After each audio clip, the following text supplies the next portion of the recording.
Activity in social media indirectly helps your off-site SEO efforts. Google has stated that social media shares don't count as individual backlinks per se, but if you create good content, it will most likely be popular on social media, and people are probably going to like it and link to it, which does boost your rankings. If you make high-quality content that becomes popular on social media, you're more likely to get links from other websites. Social media is also a great way to build your web presence, promote your content, and quickly build an audience. Social media marketing is especially important for e-commerce. There are several ways you can use social media for your e-commerce business. 1. Showcase your products. Use social media to post quality images and videos of your products.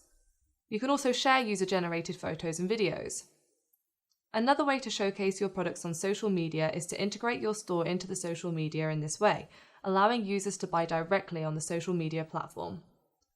2. Engage with your audiences. Don't think of social media only as another way to generate sales and drive traffic. Use these platforms to communicate and engage with your customers. Post photos of your company's day-to-day activities. Ask questions, participate in discussions, and set up polls for your followers. Share content such as photos and videos and news stories from external sources. You can also provide customer service here.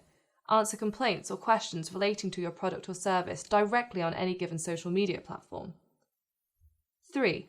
Offer exclusive additional value. Offer your customers a reason to be on your social media network. For example, you can offer exclusive discounts, promotions, or contests in your social media profile. Keep these special activities exclusive to the specific social media platform and don't offer them in other places. 4. Paid advertising on social media. The majority of businesses are already paying for ads on social media. This means social media advertising works, and it is something any company should consider.